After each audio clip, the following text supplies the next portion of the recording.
Without further ado, I'd like to introduce, and it's my absolute pleasure to introduce Marielle. Before we dive into some of the topics today, we have lined up a talk with Marielle, of course, to take a step back and look at the macro state of the sports industry, examining specifically how the industry has evolved over the past year.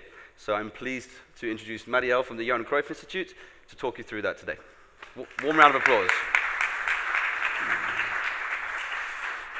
Thank you, James, and thank you, the organizers of SPORTBIZ Europe again, Barcelona, to invite us and be the learning partner, the academic partner, which we have been involved actually since the start of SPORTBIZ Europe and also in Latin America.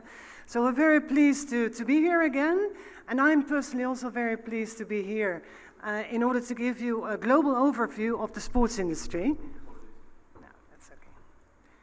What I would like to do in the upcoming 30 minutes is share with you what's happening and what is the global sports business industry, and see how our ecosystem has been changing over the last years, also due to COVID-19. And I would like to also share and give some highlights on what's happening in our industry and what's going to be expected.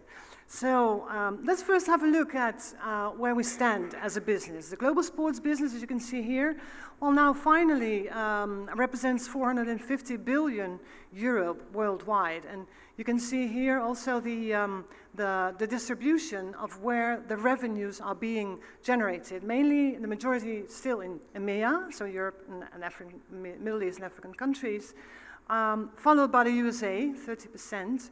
And APEC still at 13%, and these are numbers of last year, so to 2021. And you can also see here, I hope you can also see it in the back, the relation there is between the spending in sporting goods related to the gross domestic product. So yeah, there you can see that, for example, in Europe, people are spending much more money in sports and consuming sports than they do in other products. If we look ahead within, well, from here now, 5 years to 2026, you can see that there is a compound annual growth rate, which is considerable, nowadays 13.5%, which leads finally to nearly 700 billion euros of business, sports business worldwide. And what you see within what is expected within 5 years is that in Europe, or EMEA, the market share will reduce in benefit from the APEC region. So the Asian Pacific region and countries and market are going to gain market share in the overall global sports market. Let's have a look at what the impact has been also of COVID-19 on the global sports market. These are actually numbers of the expectations of how our business is going to grow. The first number is actually during COVID-19, so it's a number from 2019. And the second one is what is expected into 2023. So there you can see that the expectations that overall the market has on how our business is going to grow is decreasing, and actually this is directly the impact of COVID-19 in our business. You can see here, and actually this is from a survey from Pricewaterhouse, which they do mainly each year amongst 800 opinion leaders and professionals in the sports industry, and they always ask them, where do you expect our business to evolve? What we see here is that it is the expectation that in Europe, USA and Australia together are decreasing growth rates, and mainly this is also because of the saturation of the market. The sports market is a mature sports market in EMEA, USA and Australia, so it is expected that it's going to decrease to some extent. We see that Asia and the Middle East are maintaining the expected growth rates, and this is mainly also because these regions receive a lot of governmental support in sports industry. There have also been, and there are going to be, some major sports events, which also helps maintaining the growth in these areas. And there's a general commercial maturity also in the APEC and Asia, and Middle East. Latin America is suffering in this picture the most, as you can see, decreasing the growth in sports industry. And Africa is like, let's see what's going to happen, right? Because they are maintaining more or less the growth rate, and there's quite some potential and expectations that the African country in sport is going to grow in the upcoming years.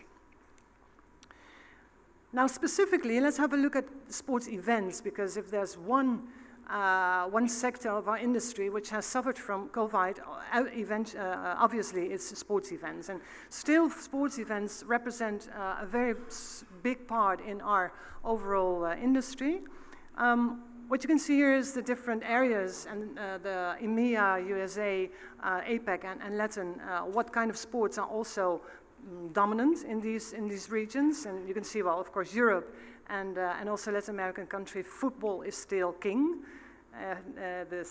And in America, of course, the American sports, so baseball, basketball, American football, where the major part of the revenue is being generated. Of course, in APAC countries, cricket in India very strong, so that's and rugby in this part of the world also, which is others in this picture. And you can see here in the potential turnover. So this is the potential that these sports have to increase turnover and revenues within the overall picture. The picture, this landscape is it's changing a lot, because you can see here, and I introduced here the item of betting. Betting is something that we've been seeing in the last years, and if you can see that the revenues that's being created through betting in comparison with the overall sports events market, it's really tremendous. It's the same revenue that's being generated, with also a compound annual growth rate of 10% and even a little bit more. Also interesting to see that in betting, it is expected that half of the revenue increase will be generated in APAC. So that's also interesting to follow this tendency. And another tendency that we have been seeing is new sports, like urban sports, extreme sports, that have been introduced and also have a considerable potential to increase turnover, as also esports. We'll talk a little bit about esports. There will be more about esports in the upcoming days, but it really has a tremendous potential to increase revenue. Now I have to talk about football. I mean, if you come from the Cruyff Institute and the Cruyff brand, you have to talk about football. And you're going to allow me also that I'm going to say something about Ajax. Actually, well, I am a Barca fan because I'm located here for many years already. But it's interesting to see in football specifically and in Europe specifically how the impact has been of COVID-19 in the European football business. This is the benchmark that KPMG elaborates each year to see how European football clubs distribute their revenue streams, so where the money is being generated in football business. Well, the first you can see here is actually numbers of before COVID, where you can see that 17% of the incomings of the European football clubs is still generated during match day. The commercial part, the green part, is mainly merchandising and sponsoring, which is generated by the clubs, and then the broadcasting rights, of course, the rights of sending, broadcasting the matches. And now I have some examples of how this has changed Manchester City, Atletico de Madrid, Ajax Amsterdam, to give some examples, because they also have a different structure of revenue streams, but also to see the impact that has had on the match day. You can see it's really very small, the proportion that's generated during match day in comparison to before COVID-19. We have to say that the focus of European football clubs, which always has been generating revenues over the last years, has really been on how can we restructure cost structure and how can we reduce the losses that the European football clubs have had due to COVID-19. Manchester City is doing really a good job. They're in the top of the ranking of KPMG, actually surpassing their rival Manchester United. It's the first time, so they even had profit, 17% of profit generated in Manchester City. And well, this is really the impact, and also it urges really how European football clubs have to review how they structure their revenue streams, and that they have to diversify and find new ways to generate again, turnover and revenues in order to be sustainable. So this is one of the situations and scenario that we're having specifically in football, but it's actually also the case in sports in general, that in sports and all the disciplines, we have to find, actually, we're finding as professionals, we're looking for ways to keep on increasing revenues by diversifying and by expanding and our revenue streams, and also the offer that we have and ways to create new opportunities. And actually the way to create new opportunities is with technology, which we will see later on. So this is so far an overview where we stand and a little example of the European football structure. I'd like to talk a little bit about how our landscape has been changing and our ecosystem, right? In many countries still, this is the sports ecosystem. It's quite a flat structure where very little private and public partnerships are taking place. Very clear roles, very clear structured competencies, and actually this is what we have been working with until now. And a new model, a new paradigm is actually has been appearing in our business, which is much more multi-dimensional, where our new stakeholders also appearing, and also where the current stakeholders, like for example the leagues or the clubs, are taking different roles.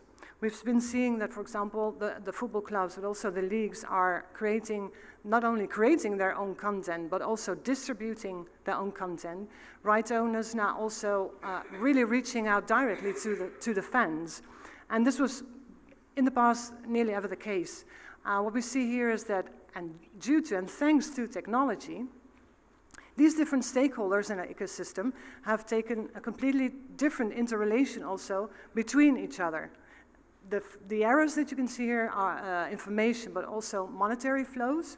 So you can see where actually the money and the business is being created between all the different stakeholders that we have. This also allows, like for example, the leagues, like for example, the North American Football League, to reach out to a more globalized audience, and also to work with multi-channel strategies, multi-platform strategies. And this makes that, other countries that before weren't able to reach out to them and have access to certain matches, all of a sudden are accessible and available for global audiences, which is, on the one hand, a big opportunity, but also a big challenge, still for mainly the smaller stakeholders here. This system is also being influenced by what I mentioned before, the betting, which is considerable. The input of betting in this ecosystem is considerable, and also the content is being created also by the athletes themselves. So we're seeing now that actually nearly all the stake players here are creating their own content, and in that way they also somehow reaching directly to the fans.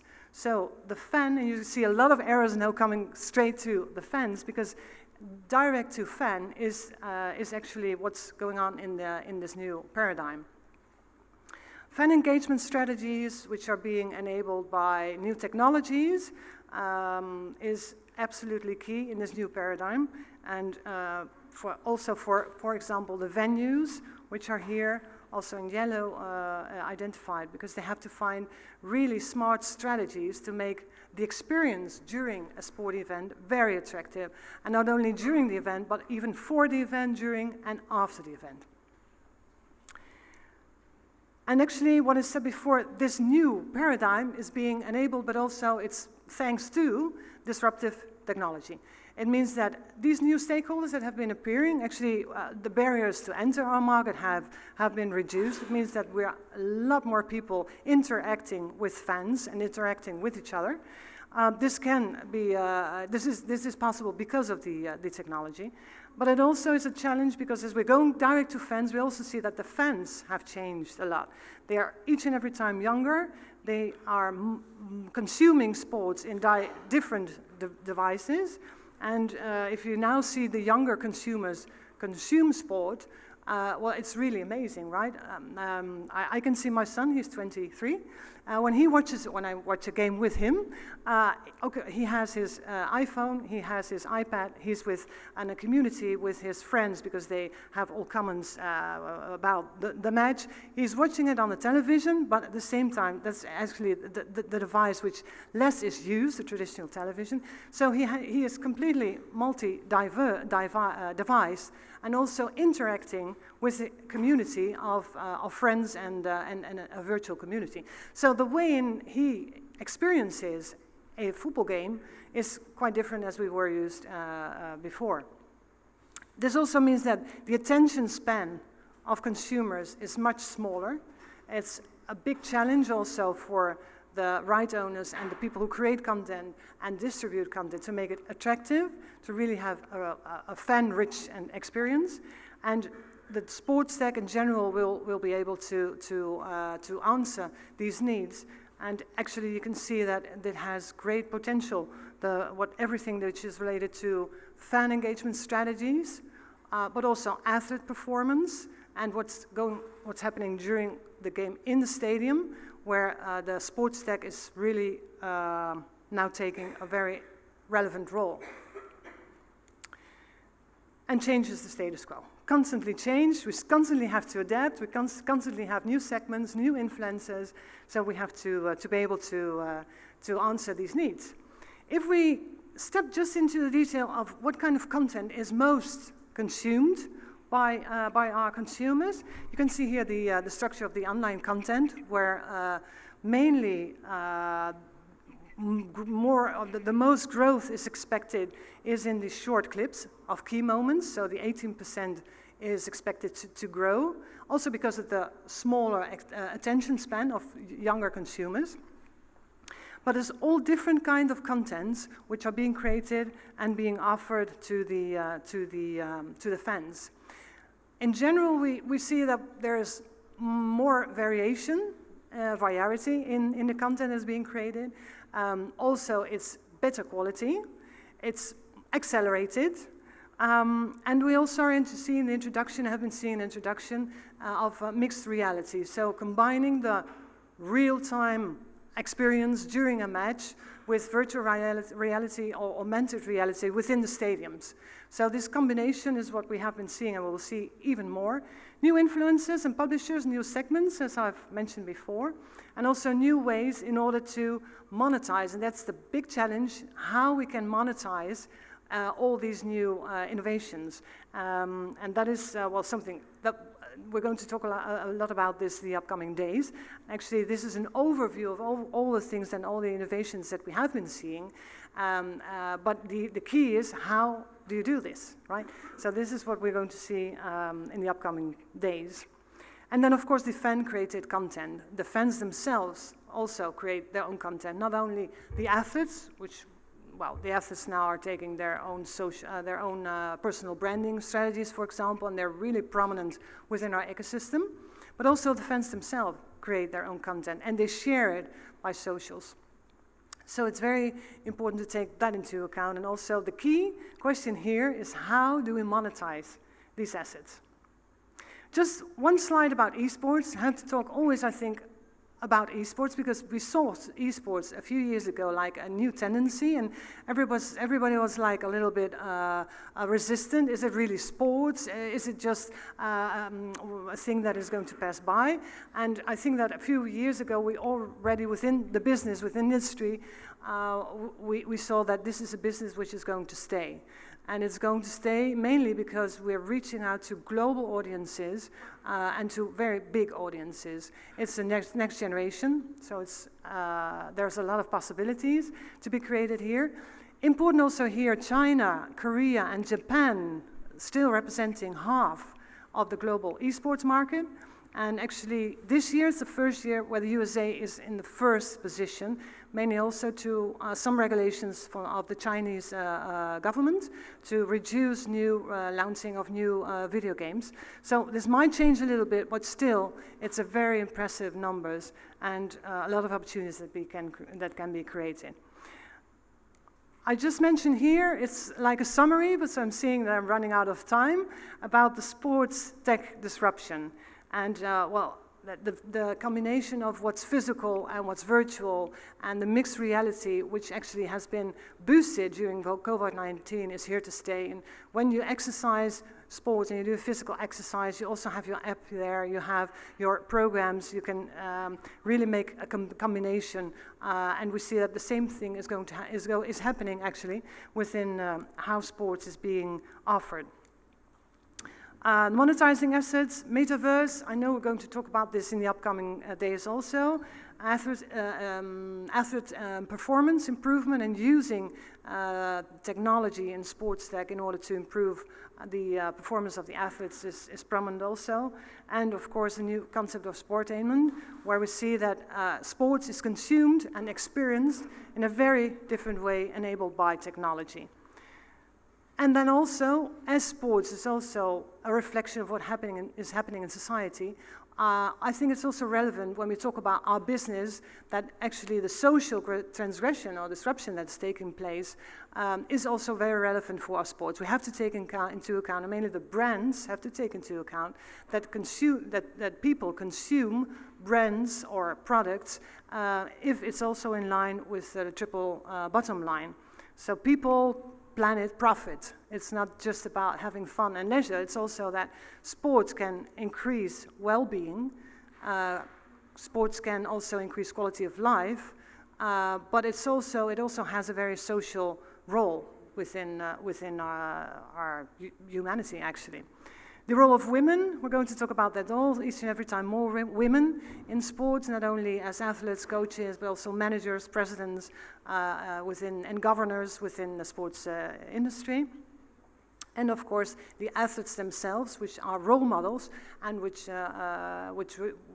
role models and role is going to be more prominent and going to stay more prominent within our sports industry. So important also to keep that into mind, I also think, and actually that's the last tendency or the last relevant issue within where our business is going to, which I would like to share with you and I'd like to mention. In general, our business, and we have been seeing that it's a big business, it's a global business, and that we have to face these challenges of managing the sports industry supported by technology, which at the same time also represents a lot of challenges. And that's what it makes it also more exciting, right? I hope that we're going to share a lot of this in the upcoming days. James, I'm handing over again to you. I'd like to thank you, and if you'd like to mention afterwards, delightful and happy to do that. Thank you a lot. Thank you a lot.